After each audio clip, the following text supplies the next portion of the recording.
আপনারা জানেন আজকে সংবিধান দিবস। এমনই একটি দিনে, আজকের তারিখে 49 সালে আমাদের ভারতবর্ষের সংবিধান অ্যাডপশন এবং এনেক্টমেন্ট হয়েছিল 26 নভেম্বর 1949। আমি প্রথমেই শ্রদ্ধার সাথে doctor B.R.. Ambedkar, Mahatma Gandhi, Jawaharlal Nehru, doctor Rajendra Prasad, গোপালাচার্যজি সহ যারা এই রচনার সাথে জড়িত ছিল সকলকে শ্রদ্ধার সাথে আমরা আজকে স্মরণ করছি, দেশ তাদেরকে স্মরণ করছি।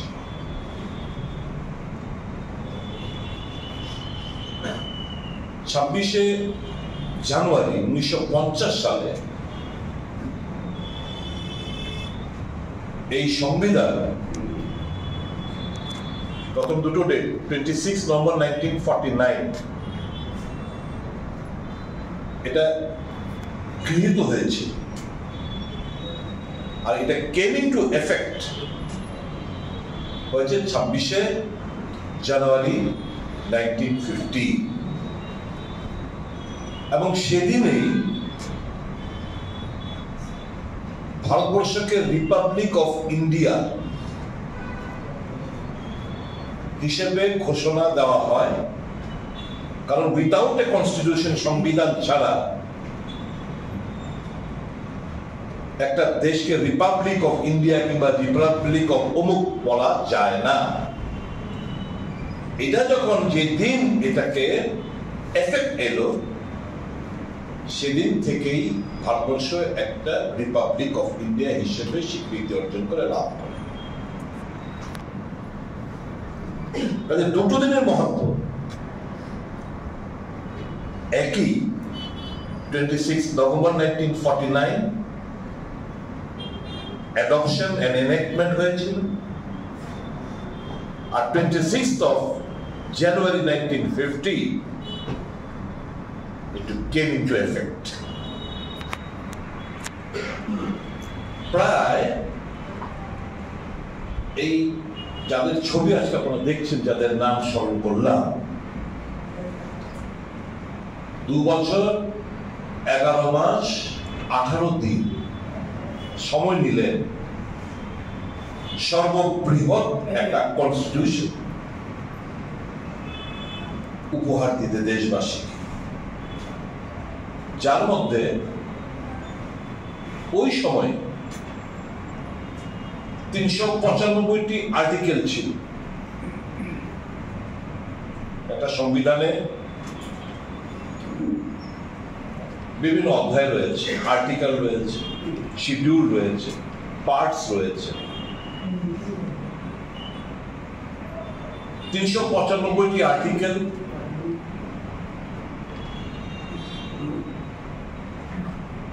8টা শিডিউল, 22টা পার্ট। ওই সময় যেটা এখন বেড়ে প্রায় 448টা আর্টিকেল, সময়ের সাথে সাথে বিভিন্ন আর্টিকেল এর মধ্যে ইনক্লুশন হয়। 5টা থেকে বেড়ে 8টা হয়েছে শিডিউল, সরি পার্টস, এবং 22টা থেকে 28টা হয়েছে শিডিউল। ভোটটি ব্যাপার, এটা লোক ঠকানো, ভোটে জেতার কলা কৌশল কংগ্রেস অবলম্বন করতে চায় না, কিন্তু তারা ওই মনুস্মৃতির উপর বিশ্বাস রেখে সমাজটাকে নানাভাবে বিভাজন করতে চাইছে। এই যে লড়াইটা, এই আজকের দিনে আমরা সংবিধান বাঁচাও দিবস, সংবিধান দিবসে আমরা লিখলাম সংবিধান বাঁচাও দিবস, কারণ এই বারংবার তার এই সংবিধানের উপর তাদের আঘাত আজও জারি রয়েছে। একজন বলেছেন যে আপনি বার 400 পার কাটা নারা কেন নারা দিয়েছিল, যে সংবিধান চেঞ্জ করতে 2/3 অ্যাবসলিউট মেজরিটি দরকার। 2/3 অ্যাবসলিউট মেজরিটি পেলে তারা নানা দিক দিয়ে প্রথমেই সংবিধানের যে সেকুলার শব্দটা এটার উপর একটা আঘাত আনত।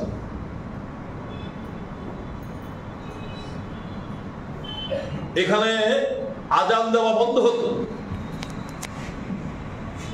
বুদ্ধিস্টরা যারা প্রচার করে, জৈনরা যারা প্রচার করে, সর্দারজি মানে শিখ যারা প্রচার করে, তাদের উপর আঘাত আসত। দেশ বিভক্ত হতো, দেশের মধ্যে আবার নতুন করে মারাত্মক অরাজকতা তৈরি হতো। কংগ্রেস দলের নেতৃত্ব মনে করলেন ভোট আসবে যাবে, কেউ ক্ষমতায় চিরস্থায়ী হয় না, ভোট আসবে যাবে, কেউ ক্ষমতায় থাকবে আবার চলে যাবে। কিন্তু দেশ যদি একবার দুর্বল হয়ে পড়ে, দেশের মানুষের মধ্যে যদি এই যে বীজ যদি যা ছড়িয়ে দেওয়ার চেষ্টা হচ্ছে, যে মানুষের বিরুদ্ধে মানুষকে লড়িয়ে দাও, ধর্মের বিরুদ্ধে ধর্মকে লড়িয়ে দাও, এটা হয়ে গেলে দেশ দুর্বল হবে, সমস্ত দিক দিয়ে দেশ শেষ হয়ে যাবে। এমনি আমরা পিছিয়ে যাচ্ছি, এমনি অর্থনৈতিক দিক দিয়ে, বিদেশ নীতির দিক দিয়ে সমস্ত ক্ষেত্রে আমরা পিছিয়ে যাচ্ছি। শিক্ষা, স্বাস্থ্য, দেশ পিছিয়ে যাচ্ছে, দেশের মান সম্মান ধূলিসাৎ করে দিচ্ছে। আমি সেই রাস্তায় আসতে যাব না। এই সংবিধান বাঁচানোর যে লড়াইটা, এই যে মৌলিক অধিকারগুলো রক্ষার যে লড়াইটা, মানুষের বিরুদ্ধে মানুষকে যেন না লড়িয়ে দিতে পারে যে চক্রান্ত চলছে, সেটা প্রতিরোধে কংগ্রেসীরা ঘরে বসে থাকতে পারে, এগিয়ে আসতে হবে। ইলেকট্রাল বেনিফিটস হলে আমরাও সফট হিন্দুত্ব লাইন নিতে পারতাম। শুধু ভোটের রাজনীতি কংগ্রেস মনে করতো যে কংগ্রেস ভোটে জিততে হবে, তাহলে কংগ্রেস তাদের আইডিওলজির মধ্যে কিছুটা পরিবর্তন আনতে পারত, সফট হিন্দুত্ব লাইন নিতে পারে। পরিষ্কার আমাদের রাজস্থানের জয়পুরে আমাদের মিটিংয়ে পরিষ্কার বলা হয়েছে যে নাথিং ডুইং। कांग्रेस चाहे 20 साल 25 साल सत्ता से बाहर रहेंगे, लेकिन अपना आइडियोलॉजी में कोई कॉम्प्रोमाइज नहीं करेंगे। सोनिया गांधी, राहुल गांधीरा, আমাদের এই খার্গে সাহেবরা পরিষ্কারভাবে আমাদেরকে বলে দিয়েছে, Congress will never compromise it's ideology. Congress দেশের মানুষকে ভোটের রাজনীতির ক্ষমতা দখলের জন্য মানুষকে মানুষের বিরুদ্ধে লড়িয়ে দিতে জানে না, শিখেনি। তাই তো আমার নেতা বলছেন এই যে কথাগুলো শুনুন, मोहब्बत जहां पे नफरत देखोगे मोहब्बत का दुकान का स्लोगान क्यों? কারণ ঘৃণার বীজ বইয়ে দেওয়ার চেষ্টা হচ্ছে। আমরা সেটা চাই না। কেন চাই না? এতে দেশ দুর্বল হবে। এই কংগ্রেসই একমাত্র একটা দল যে দেশের কথা চিন্তা করে, দেশের মানুষের কথা বিবেচনার মধ্যে রেখেই তারা তাদের পথ নির্দেশনা ঠিক করে। আর অন্য রাজনৈতিক দলগুলো তারা হচ্ছে गोली मारो देश का जनता, मैं और हम और अपना पार्टी कैसे सत्ता में आए वो चिंता भावना करो। आज के देश दुर्बल হচ্ছে কেন? জুডিশিয়ারি ক্রাম্বলড, জুডিশিয়ারি নত জানো, প্রেস নত জানো, এক্সিকিউটিভ ভেঙে চুরমার, আর লেজিসলেচারের কথা বলে তো লাভই নেই।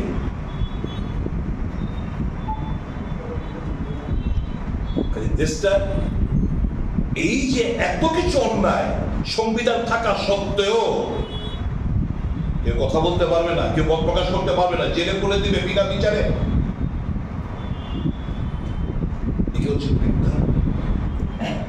দেখিয়ে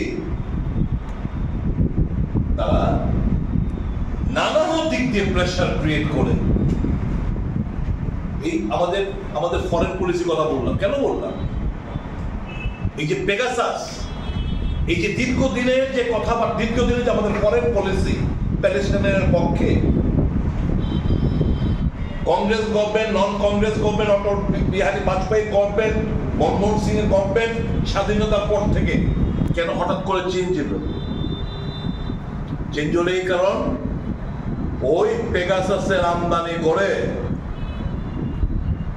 ये जात किस किस से बात करता है, वो नेता किस किस से बात करता है, আড়ি পাতা সমস্ত খবরাখবর, তারপর ইডি, সিবিআই, ইনকাম ট্যাক্সের সমস্ত কিছু তাদের দুর্বলতার দিকগুলো দেখে বলছে, হ্যাঁ আপকা তো ও है ना,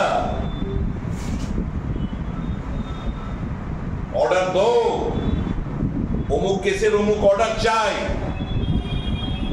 नहीं तो ये सब जो है ना, हमने जो डेटा आपका लड़का कहा कितना एसेट, मूवेबल, इमूवेबल सब हमारे झोले में है, की करोगे ब्लैकमेल। ন্যাশনাল ইন্টারেস্ট কে বাদ দিয়ে ফরেন পলিসি চেঞ্জ করে আমরা প্যালেস্টাইনের স্বার্থ, দীর্ঘদিনের যে লড়াই সংগ্রাম, আমাদের সমর্থন সবটা ধূলিসাৎ করে আমরা ইসরায়েলের সঙ্গে দোস্তের হাত বাড়ালাম। কারণ to obtain the Pegasus and latest machinery and latest technology, not for the welfare of the country but for the welfare of the individual and the party. এই যে ইনস্টিটিউশন গুলো, CBI, income tax, ED, election commission, নতজন কেন? আমার আপনার সকলেরই weak point কোথাও না কোথাও আমাদের, we are all human beings, কোথাও না কোথাও আমাদের উইক পয়েন্ট রয়েছে। এই যে আমাদের যে গগৈ সাহেব, আমাদের chief justice of supreme court ছিলেন, একটা মহিলাকে দিয়ে, আপনার মনে আছে তো, একজন মহিলাকে দিয়ে কমপ্লেন করানোর পর কি রকম ভাবে তাকে বাউন্ড করেছিল কোনো একটা ভার্ডিক্ট দিতে, আমরা কেউ ভুলে যাই না। এই জিনিস ঘটছে বর্তমান, মানুষ বিচার পাচ্ছে না, সুমোটো মামলা নেওয়া শেষ। আমাদের রাজ্যে বলুন না, জাস্টিস গুপ্তার চলে যাওয়ার পর ত্রিপুরা, আমাদের হাইকোর্ট, আমাদের রাজ্যের ছেলে লোকরাও রয়েছে জাস্টিস হিসেবে, একটা সিঙ্গেল একটা পাবলিক ইন্টারেস্ট একটা সুমোটো মামলা। প্রতিনিয়ত আমাদের এখানে হিউম্যান রাইটস ভায়োলেশন হচ্ছে, অন্যায় সংগঠিত হচ্ছে। খবরের কাগজে দেখে কমপ্লিজেন্স নিয়ে রাজ্য সরকারের নোটিশ দিয়ে মামলা সুমোটো গ্রহণ করেছেন হাইকোর্ট ত্রিপুরা। আপনি বুঝতেই পারছেন, সময়ের সাথে সাথে যখন টাইম টু টাইম তার প্রয়োজনীয়তার উপর নির্ভর করে কনস্টিটিউশন অ্যামেন্ডমেন্টের মাধ্যমে এই জিনিসগুলো করা হয়। মূল উদ্দেশ্যটা কি? একটা আজকে আপনারা এখানে পড়েছেন, লিবার্টি, কিসের লিবার্টি? লিবার্টি অফ থট, চিন্তা ভাবনার লিবার্টি, স্বাধীনভাবে আমি চিন্তা ভাবনা করব, এক্সপ্রেশন, কথাবার্তা বলা, বিশ্বাস করা, বিলিভ, ফেইথ এন্ড ওয়ার্শিপ, পূজা অর্চনা করা। তাহলে আমাকে সংবিধান কি দিচ্ছে? Liberty of thought, expression, believe, faith and worship.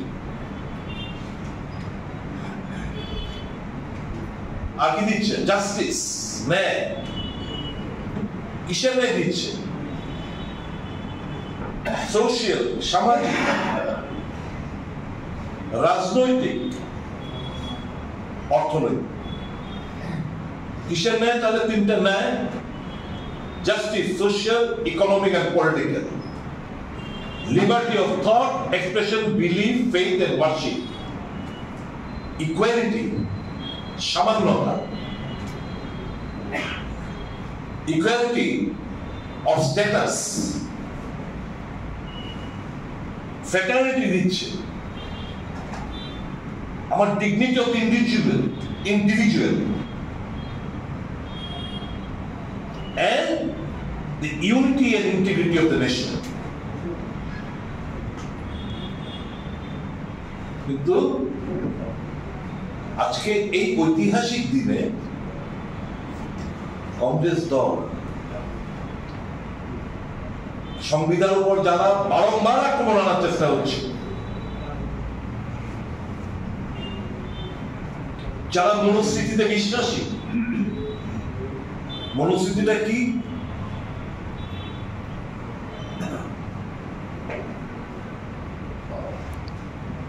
ঋষি মনু একটা হিন্দু ধর্মের একটা গ্রন্থ লিখে গেছিল। সেখানে মানুষকে বিভিন্ন ক্লাসে ডিভাইড করেছে। মহিলাদেরকে তো তুচ্ছ তাচ্ছল্য বস্তু হিসেবে তাদেরকে এখানে ব্যাখ্যা দেওয়া হয়েছিল তার গ্রন্থে। এই শাসকটি মনুস্মৃতিকে আবার পুনরায় রূপ দেওয়ার চেষ্টা হচ্ছে সংবিধানকে খাটো করে। ভাবতে অবাক লাগে, বিজেপির নেতারা তাদের আসল কথাটা কেউ কি বলে ফেলে। কি বলছে? अरे शेड्यूल कास्ट तो है, दलित तो है, हमको सेवा के लिए। ওই দাস প্রথার মধ্যে আবার তারা পুনরায় চালু করতে চাইছে। আজকেও ভারতবর্ষের মধ্যে কিছু কিছু মন্দির আছে যেখানে মহিলাদের প্রবেশ নিষিদ্ধ। এমন একটা মন্দির নাম কুশল আলেপ্পা মন্দির, কেরালার মধ্যে একটা মন্দির রয়েছে যেখানে মহিলাদের প্রবেশ রেস্ট্রিক্টেড। বিভিন্ন জায়গায় বিশেষ করে নর্থ এন্ড মিডল ইন্ডিয়ার মধ্যে এখনো তফসিলি জাতির লোক এক কোর জল খেতে পারেন না, এক স্কুলে পড়াশোনা করতে পারেন না, এক রাস্তায় হাঁটা চলা নিষিদ্ধ। এটাকে তারা সারা দেশ জুড়ে রূপ দিতে চাইছে ওই বিশ্বাসে যারা। মহিলাদের এম্পাওয়ারমেন্টের কথা একদিকে বলি, বেটি বাঁচাও বেটি পড়াওয়ার কথা একদিকে বলি, আরেকদিকে তাদের মানসিক স্থিতি হচ্ছে ওই যেহেতু হিন্দু ধর্মের উপর তাদের আস্থা, আমরাও হিন্দু ধর্ম বিশ্বাস করি, এখানে অধিকাংশ মানুষ হিন্দু ধর্মে বিশ্বাস করে, কিন্তু আমরা কাউকে লিজ দিয়ে তাদেরকে আমরা লিজ দিয়ে দেয়নি। Left the state at all, not even a single suo motu মামলা হাইকোর্ট কগনিজেন্স স্টে কোর্ট তারা খুব নোটিশ দিয়েছে, একটা ঘটনা নেই রাজ্যে। তাহলে এই যে কথাটা বললাম, judiciary crumble down, media, phone যা বিশ্বাস করুন, we have got friends in various media houses, কার কোন নিউজটা কি অ্যাঙ্গেলে হবে, কয়টা ফটো সামনে যাবে, কয়টা ফটো পেছনে যাবে, সব ডিকটেট করে দেওয়া হয়। লাইন ধরুন একটা অ্যাঙ্গেল, একটা নিউজের অ্যাঙ্গেল একটা হবে, ঘুরিয়ে দেওয়া হয়, এই নিউজটা এরকম ভাবে করবে। এই তো চলছে। এই very likely all India Congress committee এই সংবিধান বাঁচাও, সংবিধান দিবসে আমরা আজকে সংবিধান বাঁচাও দিবস হিসেবে আমরা উদযাপন করছি। এটাকে বাঁচাতে হবে। এটা যদি সংবিধান যদি দুর্বল হয়ে পড়ে, মনে রাখবেন যারা ঘৃণা ছড়াতে চাইছে, যারা মনুস্মৃতিতে বিশ্বাসী সমাজকে বিভিন্ন ক্লাসে বিভক্ত করতে চাইছে, তাদের নৈতিক জ্বর হবে, মানবতার হার হবে। কোন কংগ্রেস পলিটিক্যাল পার্টির হার হবে না, মানবতার হার হবে। এই জিনিসটা মাথার মধ্যে রেখে Congress is for the people, মানুষকে বাঁচাতে হবে। মানুষকে বাঁচাতে গেলে এই সংবিধান যদি দুর্বল হয়ে পড়ে মানুষ বাঁচবে না। ন্যায় দুর্বল হবে, বিচার ব্যবস্থা অলরেডি দুর্বল, আরো কম্পাউন্ডার হবে, নিঃশেষ হয়ে যাবে। এই নতুন নতুন পদ্ধতি আমদানি হবে।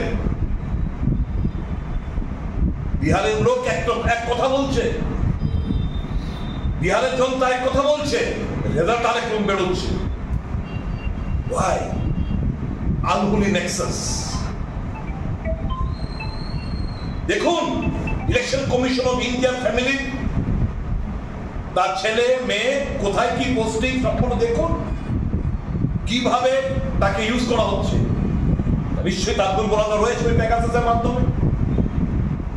এই ভদ্রলোকের কি ইচ্ছেও থাকে যে इस इलेक्शन कमीशन ऑफ इंडिया संविधान के नाम पे शपथ लेके बैठा हूं, मैं कुछ करके दिखाना चाहता हूं, पारबे ना हो बोला नो जो वीकनेस, वो वीकनेस छेने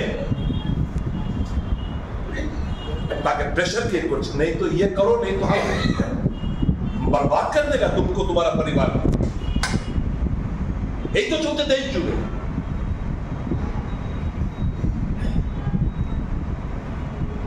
বন্ধুরা, মন খারাপ করে নিজেকে কুটিয়ে রাখার কোনো মানে নেই। Life is never smooth. There will be always ups and downs, zigzag. Sometimes you have a smooth sail by a flight when you go from here to Delhi or to Bangalore. Flight এ বসে দেন tele পাবেন, আর দিক দেখবেন আকাশ পরিষ্কার রোদ আছে, শুধু শুধু ফ্লাইটটা কাঁপছে। এক এক সময় এক একটা সিচুয়েশন অ্যারাইজ হয়। Life is never smooth, it's full of topsy-turvy. We have to face each and every situation boldly. যে কোনো পরিস্থিতির মোকাবেলা করে গিয়ে যেতে হবে। দিন ভালো, আমরা সত্যিকার হিন্দু কিংবা কেউ মুসলমান হিসাবে, কেউ বুদ্ধিস্ট হিসাবে, যারাই এখানে রয়েছে, কেউ খ্রিস্টানও আছে এখানে, যে ধর্মে আমরা ধর্মের উপর বিশ্বাস, এই ধর্মের ওখানে একটু দেরি হয়, अंधेरा नहीं।